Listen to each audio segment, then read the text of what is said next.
Warm greetings from the high 10. It is Everyday Shenanigans on this Thursday, August 13, 2020. I'd like to bring you disturbing news out of Alabama pertaining to the Anaya Blanchard case. And if you need verification for the storyline, please log on to WTVM9 News. Update. Suspect in Anaya Blanchard's death to face grand jury on capital murder charge. This is a late story, so excuse it. It was updated June 3rd, 2020. A Lee County judge has determined that there is enough evidence to send the case of a man charged with killing an East Alabama college student to a grand jury on capital murder charge.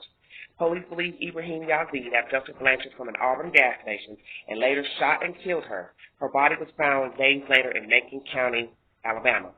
Today's probable cause hearing determined that the district attorney's office has enough evidence to try a capital murder case in front of a grand jury. Blanchard's family was in tears as a detective described how the East Alabama college student was killed last fall. At the top of the skull, there was a bullet hole, Detective Josh Nixon said. Yazeed is facing multiple charges for what police believe is his role in Blanchard's death. He's charged with murder during a kidnapping as well as murder while shooting into an occupied vehicle, Lee County District Attorney Brandon Hughes said.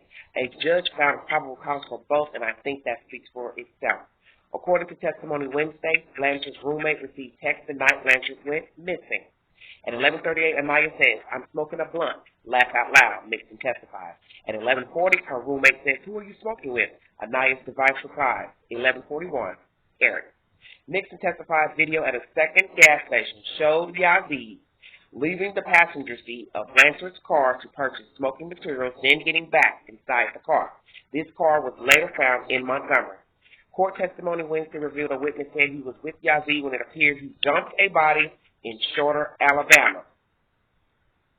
Okay, Squirmy tells Yazeed, "Tell me that's not a body," Yazeed replies. "It won't come back on you or your family," Nixon said on the stand. Remains later found in the area were identified as Blanchard's.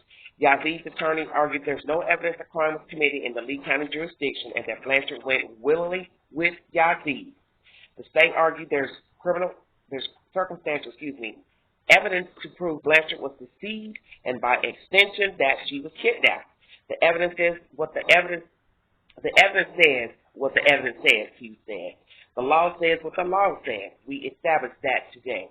Last week, Yazeed appeared before a judge on charges of assaulting an officer after allegedly biting a correctional officer at the Lee County Jail in March. That case was also sent to a grand jury. As I stated, this is a late update. I'm sorry for bringing it so late, but I want to thank the young man who mentioned an update as far as a new charge brought up against him. I'll read that in the next video. But I just want to say I always thought this case was odd because the two did not live in the same town. So I always wondered how Yazeed came to know Anaya. Now we have testimony from a detective that he is seen exiting a vehicle with Anaya inside of the car, which it is believed to be her vehicle. So they met somehow.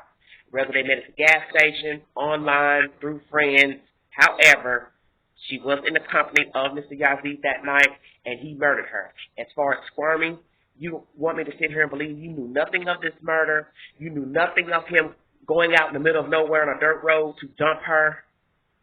You didn't think it was odd when you all went out in the middle of nowhere now, off a highway, because this is where she was found, off a highway on a road with no businesses, no traffic, late at night, and you didn't notice going to this road and him pulling out a body and dumping her. So, missed me with this, you didn't know what was going on. So, your ass needs to go down too for accessory to murder. Okay? Because you took the body with him. You were with him when he dumped the body, and that's just how I look at it. And there's no way you're going to tell me you didn't know what was going on. And I'm going to tell you this much. Yazeed did not work alone when he kidnapped that elderly man and his friend from that hotel years ago. So I'm not going to believe that this squirmy guy was not also involved, because it has been proven that Yazeed likes to have co-conspirators in his crimes.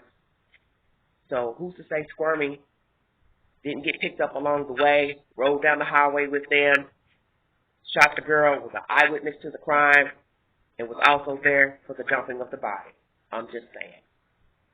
But we will wait to see what the courts have to say and new and more evidence in this case. Very shocking case out of Alabama. Very disturbing now to know that she was in the car with this man. And I'm sure her family is very disturbed to know she had some type of dealings with this guy. What it was exactly, I don't know. But it's tragic nonetheless. Prayers to the Blanchard family. I will bring you another update pertaining to this Mr. Yazeed here in a minute. And I want to thank you all for joining me. Have a wonderful Thursday. And like, share, subscribe, drop your comments below. And this is Everyday Shenanigans. Bye-bye.